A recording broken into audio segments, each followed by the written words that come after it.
ઢીચણનો દુખાવો, સાંધાનો દુખાવો, ફરતો વા, દર્દી જાય એલોપેથીના ડૉક્ટર પાસે અને ડૉક્ટર સાહેબ એમ કે દુખાવા માટે અંગ્રેજી દવા લો અને ફૂલ ખટાશ ખાઓ, ખટાશમાં વિટામિન સી છે. હવે દર્દી દુખાવાની દવા લઈ લઈને કંટાળે છે અને જાય છે વૈદ્યરાજ જોડે. એટલે આયુર્વેદ એમ કહે છે કે ખટાશ ટોટલ બંધ કરો. દર્દી કરે શું? આપણે બંનેમાંથી સારું લઈએ. જે વિટામિન સી છે એ કેવળ ખટાશમાં જ છે? ના. આપણે જેને મરચું કહીએ એ મરચામાં પણ છે. આપણા બધા શાકમાં, ફળમાં આપણને વિટામિન સી મળે છે. એટલે શરીરને હાડકા માટે, મસલ્સ માટે, ઇમ્યુનિટી માટે વિટામિન સી ની જરૂર છે. અને આપણા હાડકા માટે ખૂબ મહત્વનું છે સરગવો. એટલે જે લોકો જે મોરિંગા એટલે કે સરગવાનો પાવડર કે ગોળી લઈ શકે છે એનો ઉપયોગ કરે. અને જેના ઘરની નજીક સરગવાનું ઝાડ છે એ લોકો 20 થી 30 એના પાન દિવસમાં 1 થી 2 વાર ગમે ત્યારે અથવા જરાક ખાલી પેટે નિરાતે ચાવીને લઈ શકે. આટલા નાના નાના પાનો હોય અને એનાથી એસિડિટી થાય તો ઓછા કે બંધ કરવાના અથવા જમીને લેવાના. જમ્યા પછી તમે લો એટલે પેટના પાચન સાથે એ એસિડ બેલેન્સ થઈ શકે છે. હવે બાકીની ખટાશ છે એમાં શું કરીશું? કારણ કે વિટામિન સી ની તો જરૂર છે શરીરને.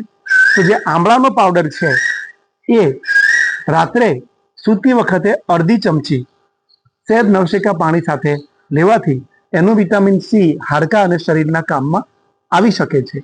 અને એ પણ માફક ના આવે ને એસિડિટી થાય તો બપોરે જે જમવાનો સમય છે એના 1 કલાક પછી સાદા પાણી સાથે આમળાનો પાવડર અડધી ચમચી થી 1 ચમચી લઈ શકાય છે.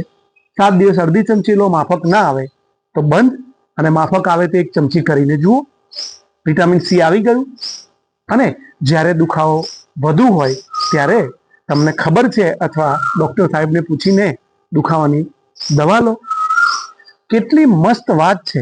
પરંતુ આપણે ફટ દઈને પ્રશ્ન કરીએ કે સાહેબ ફળો પોસાતા નથી. મેં એ કહ્યું સસ્તા ફળો અને શાકભાજી તો ઘણા બધા લોકો ખાતા હોય છે. અને પ્રશ્ન થાય છે કોને? બંધ છે. આ શરીરના સાંધા લોક કરી દીધા છે, ચાલતા નથી.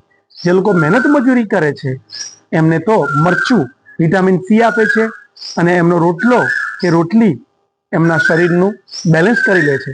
પ્રશ્ન આપણને છે, બેઠાડુ યુગમાં જીવતા લોકોને આપણે હલનચલન કરીએ એ પણ સાંધાને સારા રાખવા માટેનું એક સારામાં સારું ઔષધ છે. કારણ કે move it or lose it સાંધા માટે નિયમ છે. પથારીમાં પડ્યા મશીન પર પગ મૂકવાથી સાંધા ન ફરે. તમે તમારા સાંધાને હલાવો, સૂતાઓ પથારીવશ દર્દીઓ તો પણ. હા, જેને એક્સિડન્ટ છે, પાટો બાંધ્યો છે એની વાત અલગ છે. એ માત્ર ધીમા ઊંડા શ્વાસ લઈ શકશે અને લાફ્ટરના વિડીયો જોઈ અને સમય પસાર કરવાનો છે. પરંતુ પથારીમાં સૂતા સૂતા ભલે જે લોકો બેઠા નથી થઈ શકતા પરંતુ હલનચલન કરે છે એ હાથ પગને થોડો ઘણો હલાવી શકે અને પ્રાણાયામ કરી શકે. જે પરિસ્થિતિ છે એ પરિસ્થિતિમાં વાય મી, હું જ કેમ, મને જ કેમ આટલું દુઃખ બોલ્યા વગર એમાંથી બહાર નીકળવા માટેના બધા જ રસ્તા કુદરતે ફોનમાં આપ્યા છે, કમ્પ્યુટર કે ટીવીમાં આપ્યા છે, પુસ્તકમાં આપ્યા છે. અને બાકીનું લઈને હું તમારા સુધી આવવાનો પ્રયત્ન કરી રહ્યો છું, કરતો હતો, કરતો રહીશ. સ્વસ્થ રહો, મસ્ત રહો.